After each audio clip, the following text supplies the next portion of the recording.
Asalaamu calaykum waraxmatullaahi wabarakaatuh saaxiibayaal dhammaantiinba soo dhawaada waxaan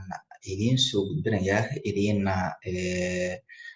soo diyaariyay cashirkii 90% ruleka ahaa ee aad wada sugayseen in badan oo idinka mid ahna ay iga soo codsadeen waqti badanna ay sugayeen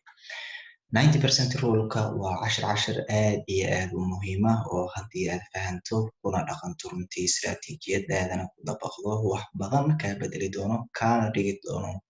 profitable trader runtii 90% ruleka inaad sahlisato ma ahan tusaalayaal cad ayaan ku siin doonaa oo 90% ruleka sida uu u shaqeeyo iyo sida aad uga faa'iidaysan kartid suuqana aad markaad ku aragto ogaan kartid jihada uu u socdo 90% ruleka in uu yahay powerful adiga ayaa xaqiiqsan doona ogaana doona markii aad ka bogato cashirkan kadib hadduu alla idmo waa maxay 90% rule siduu u shaqeeyaa halkee ayuu ka bilowdaa halkuuse ku dhammaadaa qaabkeenu ogaadaa in suuqa uu u socdo in uu dhammaystirayo 90% rule dhammaan su-aalahaas wixii aad qabto dhan waxaan jeclahay in hadda kadib aadna cid dambe weydiin doonin waa maxay 90% ruleka haddii aad horay u aragtayna maanta ay kuu noqon doonto mid wax badan noloshaada ka bedesha dhanka tradeka markii aad cashirkan si wanaagsan u dhuuxdo una fahanto hadduu ilaa yiraahdo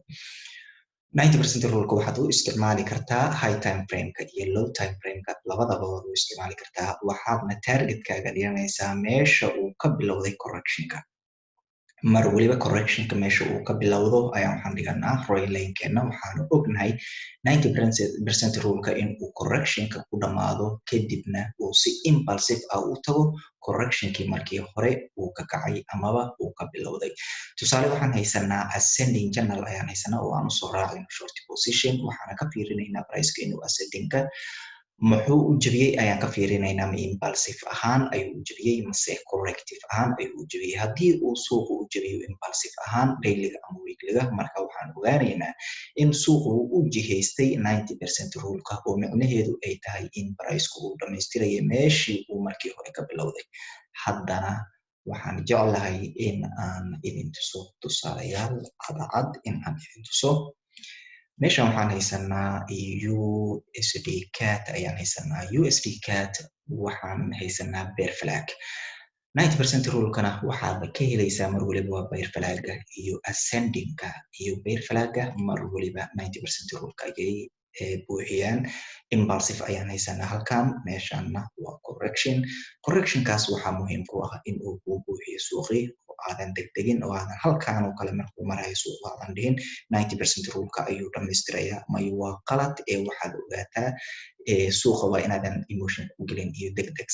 sida adiga aad rabto suuqa ula dhaqmin ee xorriyad uu ku dhaqaaqa suuqa si hana kuu yimaado mar walbana ka fiiri correctionkaaga in uu sameeyey 3 touch in uu sameeyey 1 2 3 markii aad aragto halkan waxaad dhiganaysaa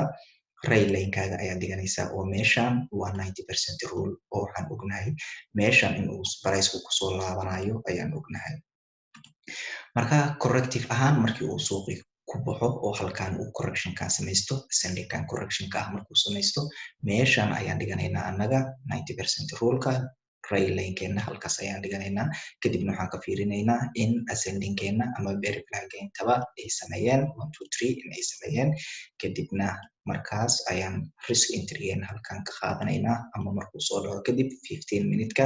ama 4 hourka 1 hourka wixii markaas maadaama hadda dayliga aan joogo waxaan rabaa in aan saddex qaab kugu tuso 90% ruleka oo aad ka heli kartid weekliga ayaan kugu tusi doonaa oo qaab weekly ah ayaad mar waliba 90% ka heli kartaa oo istiraatiijiyadan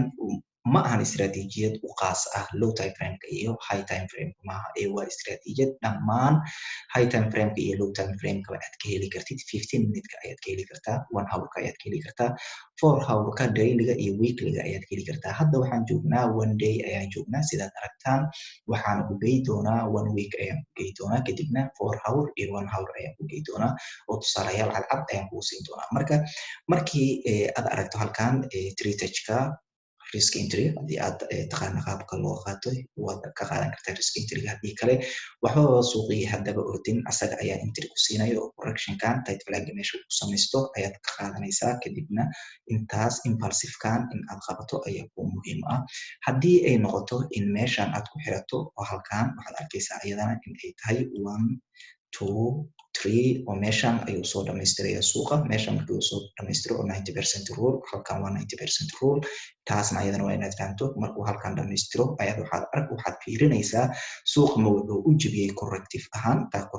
intii uu jebiyey taas waa ayadana waa micno kale oo suuqu samaynayo laakiin impulsive ahaan markii uu jebiyo candle ka baxay aad aragtay inuu impulsive yahay markaas waxaad ogaanaysaa intaan in ay kaa badan tahay oo aad qaban karto intaan aad qabanaysid ayaa waxay tahay 500 oo bib 600 oo bib ilaa 700 oo bib ayaad arkaysaa haddii aan mastrada soo qaado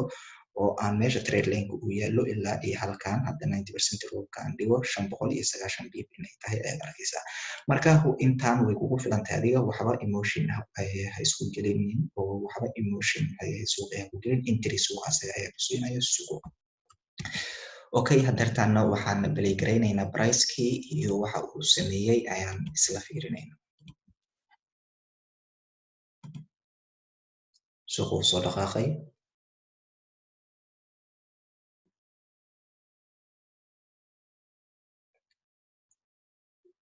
waxaad fiirinaysaa marka koowaad halkan oo ah 90% ruleka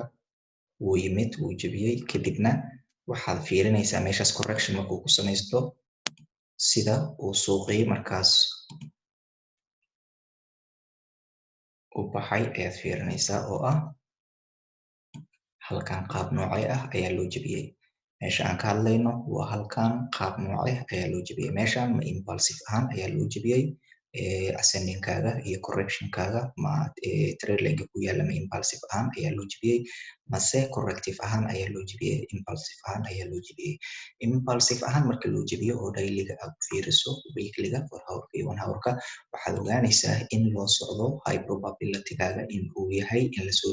buuxiyo 90% ruleka meeshan haddii aad ka qaadato waa entry oo waad ka qaadan kartaa haddii kalena marka price uu soo jebiyo waad qaadan kartaa candlekaas strong candleka markuu xirmo ayaad candleka kala qaadan kartaa kadibna waxaad adiga si markaas cilmiyeysan oo aqoonaysan aad u qaban kartaa impulsivekan dhacay ayaad qaban kartaa intaas waxaan kusoo gabagabeynaya USD CAD oo dailyga aan kugu tusay haddana waxaan rabaa in aan ku geeyo weeklyga in aan kugu tuso oo istaraatiijiyada in ay 1 week ku shaqaynayso ayaan haddana isla eegaynaa waxaan tegaynaa AUD USD ayaan tegaynaa AUD USD haddii aan tagno waxaan ku geynayaa weeklyga ayaan ku geynayaa okay weeklyga halkan waxaan haysanaa iyadana haddii aan prices ka jarno inta haddii aan priceka ka jarno waxaad arkaysaa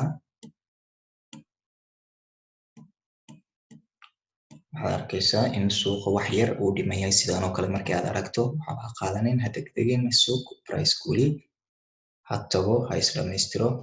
kadibna 90% ruleka mar halkan waa ascending ku kor samaysma ascending kale marka sidaas darteed waxaad arkaysaa in 90% rulekaagan marka koowaad uu yahay targetkaaga maadaama aan joogno weeklyga oo meeshan waxa ku jiro candle walbaba maadaama uu 1 week socdo meeqa bib ayaa halkan ku jirta waxaad arkaysaa in ay tahay 753 bib sidaas darteed adiga weeklyga markii aad ku fiirinaysid oo aad aragtid 90% ruleka in lasoo dhamaystirayo kadibna waxaad tegaysaa dailyga iyo 4 hourka entrygaaga ayaadna halkaas kasoo qaadanaysaa balse structureka guud oo 1 week waxaad arkaysaa 90% ruleka in inta la dhamaystirayo oo ah ascending in la dhamaystirayo kadibna meeshii koowaad ee suuqa uu ka kacay oo ahayd correctionkii koowaad amaba correctivekii ascendingka uu ka bilowday meeshaas in ay tahay targetkaaga oo ay noqonayso in la dhamaystiro 90% rulekaaga in uu noqonayo halkan in uu noqonayo ayaad arkaysaa meeshan waxaan haysanaa impulsive waxaan haysanaa bear flag qaab noocan ayuu u samaysmaa dhammaantiin waa taqaanaan 90% rulekeenan halkaas ayuu noqonayaa marka priceka ayaan hadda fasaxaynaa oo aan arkaynaa qaabka uu ku socdo price markuu sidan u jihaysto aad aragto waxaad ogaanaysaa marka koowaad oo aad isha ku haynaysaa in aad 90% rulekaagii la dhamaystiray. Okay 90% rulekaaga marka la dhamaystiro meeshan waa in adigana aad aqoon aad u leedahay 24x mar waliba istiraatiijiyad ay ku xiraysaa aqoonba aqoon waana muhiim ayay ku tahay adiga in aad wixii wada barato cilmigii in aad barato. Waxaan ka wadaa way isla socdaan istiraatiijiyada aad isticmaalayso iyo trade managementiga intaba way isla socdaan oo halkan marka aad tahay qof experience markaad tahay oo trader experience markaad tahay waxaad arkaysaa in meeshan ay tahay 90% rulekaagii halkaana in uu yahay trade linekaagii. meeshan markii aad aragto in lagu sameeyey 1 2 3 in lagu sameeyey meeshan trade management ayay kaaga baahan tahay waana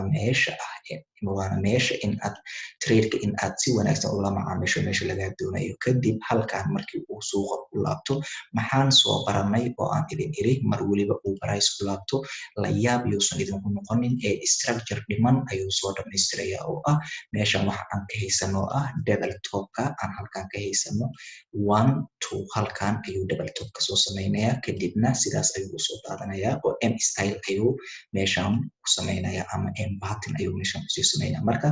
aqoon waa inaad u leedahay pattern separationka ayaa maxay arda badan ay la soo codsadeen oo dhibka haysto. Marka pattern separationkana halkan adiga ayadana aad ayay kaaga anfacaysaa oo aqoon haddii aad u leedahay pattern separationka waad arkaysaa in pattern kale dib uu ku dul samaysmo pattern walbana in aad si gooni ula dhaqanto in ay tahay pattern separationkana cashirka ku xiga ayuu noqon doonaa waana soo gelin doonaa sida ugu dhaqsiyaha badan. Marka double top halkaas marka la soo samaysto halkan markii aad aragto in jihadii suuqa ay isbedeshay oo trade managementigaaga adiga halkan aad ku xiratay double top ayaad halkaas ka filaysaa oo waad ogtahay waxa dhici doona waxaad ku ogaanaysaa waxay tahay waa pattern-kii price action-ka waxa uu ku sheego ayaa anaga muhiim noo ah oo aan raacnaa. Marka waryaanan idinku daalin belay ayaan dhahayaa waana arkaynaa sida price-ku uu kusii socdo. meeshaas waa la buuxiyey pattern-keeni waa la buuxiyey halkaas uu isku dhamaystiray. Maxaa kaloo halkan isku dhamaystiray 90% ruleka ayaa halkaas isku dhamaystiray markii laga laabtay trade linkeena ascending-ka ahaa kadib oo double top la soo sameeyey. Hadda ayay tahay in 90% rulekeena si rasmiya loo soo buuxiyo waana arkaynaa sida uu suuqu ku socdo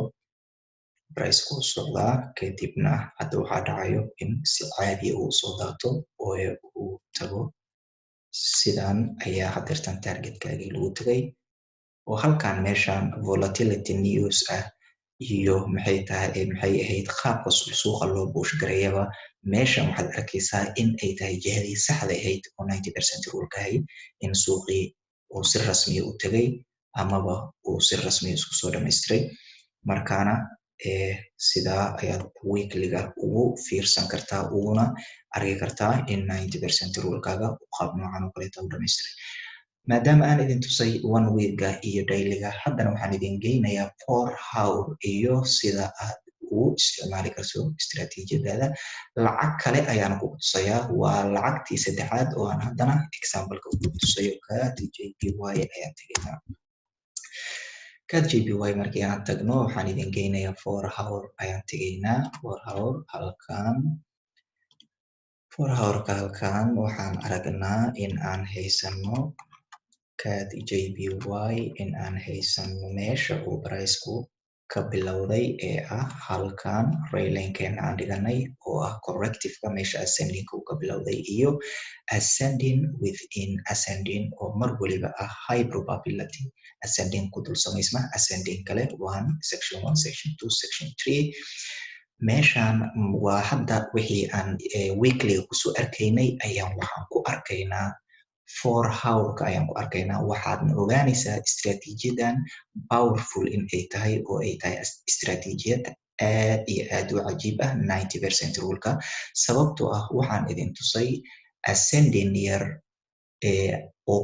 ku samaysma weekliga haddana waxaan idin tusayaa ascending within ascending oo 4 hour ah mid walibana goonidiisa aad ula macaamilayso 90% rulekana uu ku buuxinayo. halkan waxaan tegaynaa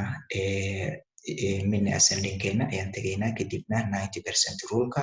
oo ah meesha uu correctivekan ka baxay markii uu sameynayo mini ascendingkan ayaan waxaan ku taagaynaa raylinkeena ayaan dhiganaynaa kadibna halkan waxaad arkaysaa priceka markii uu tegay ee uu sameeyey section 1 section 2 section 3 in suuqii uu soo daatay oo impulsive ahaan loo jebiyey haddii aan ku tuso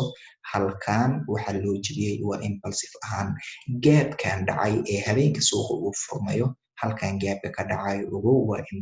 impulsivekaasna jihadii saxda ahayd ee suuqa ayuu si dhaqaaqay oo impulsive ahaan marka loo jebiyo waxaad arkaysaa in targetkaaga uu yahay 90% ruleka oo mini ascendingka ah in uu yahay ayaad arkaysaa meeshaas ayaa maxay ahayd 90% ruleka lagu dhamaystiray kadibna meeshan waxay kaaga baahan tahay trade managementiga ay kaaga baahan tahay oo waa in aad ogaato in la buuxiyey mini ascendingkaagii istaraatiijiyadaadii oo 90% ruleka mini ascendingka in la buuxiyey kadibna in ay wax isbedeli doonaan waa in aad maanka ku haysid in ay wax isbedeli doonaan oo trade managementiga aad samaysid kadibna la yaab ugu noqon mayso in halkan impulsive uu ka baxay correction kadibna waxa aad filaysid maxay tahay marka ii sheeg waxa aad filaysid waa maxay waxa aad filaysid waxay tahay haddii aan tirno raylinkan haddii aan tirno waxa aad filaysid waxay noqonayaan in halkan suuqii uu ka samayn karo meeshan ayaad raylinkaaga dhiganaysaa raylinkaaga meesha markaad dhigato waxaad arkaysaa meeshan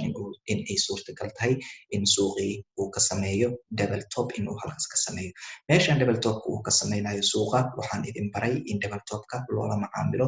qaab dhowr nooc in loola macaamilo oo haddii corrective ahaan loo tago double topkaaga in la sugo structureka in uu qaab saddexaad oo 1 2 3 in uu isku soo dhamaystiro kadibna halkaas risk entrygaaga in aad kasoo qaadato oo aadan ka walwalin sababta uu u jebiyey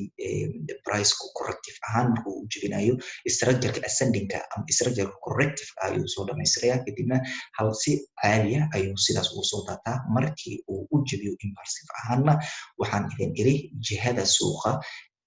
emotion ha ku gelin oo maysan isbedelin ee sug oo beeshin noqo priceka waxaad arkaysaa in uu retrace ka dalbadi doono oo qaab kandhal lamid oo rejection uu imaan doono kadibna waxaad arkaysaa in ay wax isbedeleen oo qaab nooc in aysan waxba isbedelin oo sidiisii jihadii suuqa ku socdo oo qaab noocan oo kaleeta oo suuqii usoo daaran doono balse haddii impulsive ahaan halkan loo jeliyo waxaan idin idhaahdaa suga suuqa oo beeshin noqda halkan waxaad arkaysaa in uu balaag ka samayn doono kadibna markaas ayaad xaqiiqsanaysaa in suuqii uu meeshaas kasii socon doono buy sii aadi doono taasna tusaalayaal calacad mar welibana waan idin sheega waana idin tusaa mana ahan in maxay ahayd aad ka walwashaan suuqa haddii uu jebiyo ogow waxa la qabanayo waa dadka sida khaldan suuqa ku jiro kadibna jihadii suuqa mar weliba lumin maayo ee uu kusoo laabanaya marka halkan double topkaaga lasoo lagu soo sameeyo double topka halkan risk entryga halkan dabcan qaabka looga qaatana waan idin sheegay waana idinkaga samayn doonaa cashir entryga ah isagana waa soo celin doonaa maadaama entrygu basic uu yahay balse walaalo badan ayaa codsanayo kana faa'iidaysan doona hadduu ilaahay yiraahdo maadaama janalka ku shubeyno cashirka entrygana qaabka loo qaato reduce risk entry iyo risk entry intaba waan soo wadaa waana idin samayn doonaa cashir muhiim ah ayaan ka samayn doonaa isagana marka halkan qaab noocan ah ayaad markaas impulsivekan ku qabanaysa oo waxaad og tahay impulsivekan halkan in uusan ku hakan doonin ayaad og tahay taana cilmigeeda ayaad leedahay waxaad arkaysaa oo cashirkeena marka uu ku saabsan yahay trade linkeena halkan ayuu yaalaa waa sidan qaab noocan oo kaleeta ayuu u samaysan yahay marka cashirka muhiimadiisa wuxuu ku saabsanaa waxay tahay trade linkaaga qaab noocee ah ayaa loo jebiyey ma qaab impulsive ah ayaa loo jebiyey mase qaab corrective ah ayaa loo jebiyey impulsive ahaan ayaa loo jebiyey oo impulsive ahaan marka loo jebiyo adiga targetkaaga muxuu noqonayaa marka wuxuu noqonayaa in uu isdhamaystirayo 90% ruleka in uu isdhamaystirayo ayaad arkaysaa oo waa la dhamaystiray 90% rule wankaagii waa la dhamaystiray mini ascendingka haddana waxa loo socdo waa 90% ruleka iyo meeshii markii horeba priceka uu kasoo tegay ayaa loo socdaa oo ah halkan 90% rulekan ayaa loo socdaa waxaad arkaysaa 90% rulekii in la dhamaystiray ayaad arkaysaa sidaana uu suuqii 90% rulekii ku dhamaystiray okay waxaan idin tusay dailyga weeklyga iyo for hourka ayaan idin tusay iyo istaraatiijiyada 90% ruleka sida aad ugu dabaqi kartid dhammaan time frameyadaas sida aan horey uga soo gudubnay haddana waxaan idin tusayaa one hour-ka iyo 90% rule-ka sida aad ugu isticmaali karto. Let's go. Waxaan idin geynayaa lacagta USD Mexican ayaan idin geynayaa. USD Mexican one hour-ka ayaan tegaynaa. Ayadana cashir kale oo muhiim ah haddii aan runtii oo aan cashirka ku jirin mar waliba waxaan jeclaa aniga in aan idin dhiso ayaan jeclaayo oo aan sir waliba qaabkii aan idinkugu soo gudbin karo iyo lacagta markii aan ka arko ficilkaas in aan idin kaga faa'iideyn karo oo aan idin sheegi karo ayaan jeclahay mar waliba oo aan idin soo gudbiyo. Balse adigu noqo nin qof wax loo sheegay noqo oo istiraatiijiyadii ku dhaqma noqo oo wixii cad ee loo sheego meesheeda ha uga tegin oo sidaas macnaha uga faa'iideyso. Waa wax aad baahi u qabto oo aad ka faa'iideysanayso. Marka mar waliba 90% rule-kan wuu isi soo dhammaystiri doonaa, suuqana halkan wuu imaan doonaa oo impulsive-kaas uu imaan doonaa. Balse hadda maadaama aan 1 week ku sugannahay waxaan arkaynaa in aan haysano section 1, section 2, section 3 in la jebiyey ayaan arkaynaa trade lane-keennii. Maxaan idin iraahdaa marka trade lane-ka la jebiyo fadlan trade lane-ka marka uu sidan yahay oo la jebiyo soo celi trade lane-ka ee pattern-ka uu golow in uu si gooni isaga u samaysmo kadibna la macaamil pattern-kaagaas la macaamil. Marka trade lane-kaaga daily-ga haddii aan tagno cashirka meesha muhiimadda aan kaa siinayo ayaa halkan ah. Waxaad arkaysaa meeshan in aan haysano double top in aan haysano ayaan arkaynaa 1 2 in aan haysano.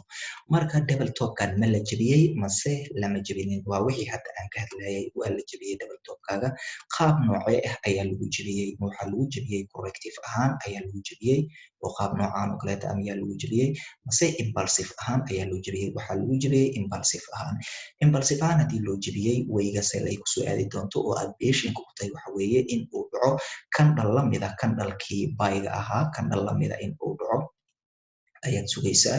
oo retrace candle in uu dhaco ayaad sugaysaa. Qaabkan retrace candle-ka marka uu dhacona waxaad ogaanaysaa in suuqii jihadiisa ay isbedelin oo halkan ay tahay sida dadka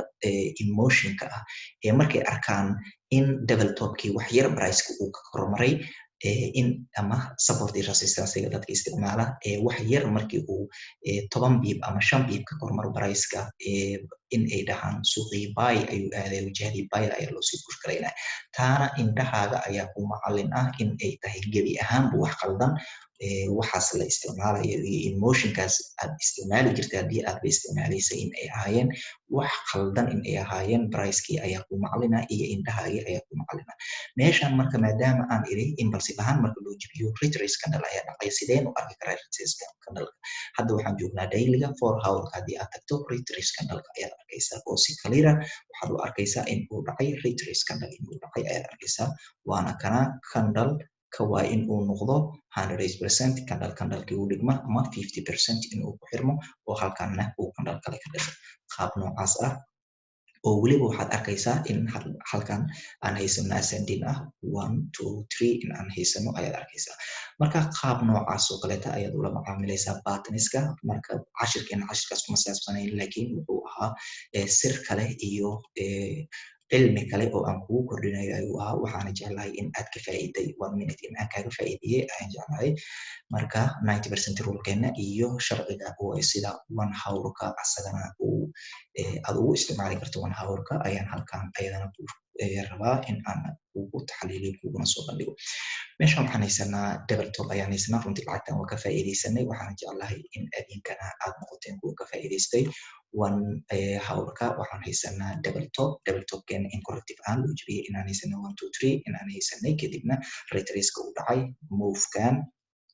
marka oo ah 90% rule-ka halkee ayaan rail-lane-kayga dhiganaya. Rail-lane-kaaga waxaad dhiganaysaa meeshan uu ka dhacay move-ka ayaad dhiganaysaa oo ah 90% rule-ka ayaad dhiganaysaa.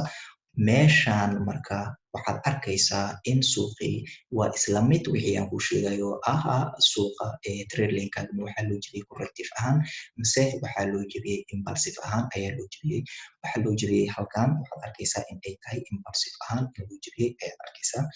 Meeshan suuqa markii uu tagay kadibna retrace ayuu sameeyey oo suuqa marna uu soo xushmeeya meeshii uu jebiyey marna si caadi ayuu u taabtaa. Taana cashir kale ayaa ayadana ka samayn doonaa haddii ay noqoto retrace price-ka iyo qaabka uu address gareeyo trade lane-ka price-ka. Marka sidaasna waxaad arkaysaa istiraatiijiyadii in ay ku socoto. Hadda waxa ay samayn karto waa maxay? Lacagta option badan ayaa lacagtan u furan oo aan ka arkaa kana fiirin doonaa haddii uu Ilaahay yiraahdo. Marka candle hadda waxa ay ku sugan tahay lacagtan impulsive in ay tight correction gashay 90% rule ay buuxisay, kadibna in qaab noocan oo kaleeta loo celiyo ay saan usoo dhacdo waa way ayadana oo patternkaas ay samayn kartaa. Waxa kaleeto oo ayadana aan ka aragnaa in ay samayn karto haddii aan tiro